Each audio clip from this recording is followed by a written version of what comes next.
تعالوا بقى نتكلم في ذكرى الشاعر العظيم شاعر النيل حافظ إبراهيم، اللي هو اسمه الحقيقي حافظ إبراهيم الأسيوطي. اتولد سنة 1872 ومات 1932.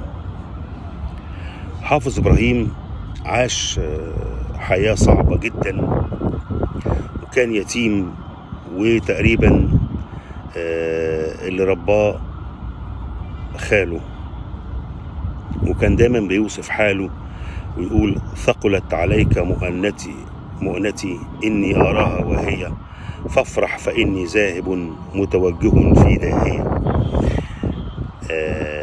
حافظ إبراهيم الشاعر العظيم ده عاش محنة شديدة جدا. الغريب بقى أنه ابتدى حياته العملية كمحامي في مدينة طنطا،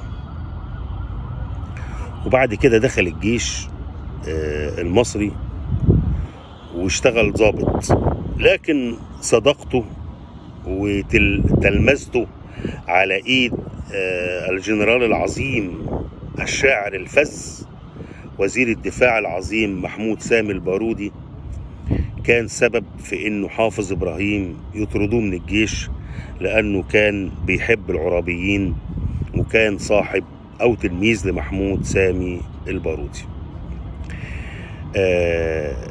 كتير من الناس ما تعرفش ان حافظ وشوقي، يعني حافظ ابراهيم وامير الشعراء احمد بيه شوقي، كانت بينهم علاقة خاصة جدا. ورغم ان شوقي كان معروف عنه انه شاعر القصر وحافظ شاعر الوطنية، الا انه الاتنين كانت بتربطهم صداقة جميلة جدا في رعاية ومحبة وتلمذة مولانا الجليل فضيلة الإمام الشيخ محمد عبده. الاثنين كانوا تلامذة في محراب الإمام محمد عبده، وهو الذي منحهم صك الإجادة في الشعر. وكان طبعا الإمام محمد عبده بيهتم جدا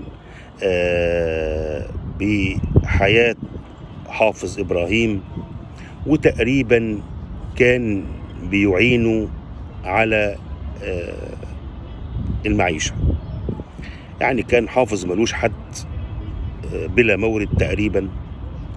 يمكن عاش 3-4 سنين أو 3 سنين بالتحديد لما اشتغل في رئاسة دار الكتب، هم دول الفترة بس اللي كان بوساطة الإمام محمد عبده عينه هناك وشغله في دار الكتب. فدي الفترة الوحيدة اللي بيقول عليها أنه شبع أكل. وطبعا حتى حافظ إبراهيم رحمة الله عليه يعني مات من بسبب مرض في المعدة، لأنه كان كثير الأكل. وحتى عمنا محمد عبده كان بينصحه دايما أنه يخف الأكل شوية، فكان يقول لي: يا مولانا، الواحد أحسن يموت من الجوع ولا يموت من الأكل؟ أنا أحب أموت من الأكل، ما أموتش من الجوع. كفاية سنين الحرمان اللي عشتها. رحم الله الشاعر العظيم حافظ إبراهيم شاعر النيل الفذ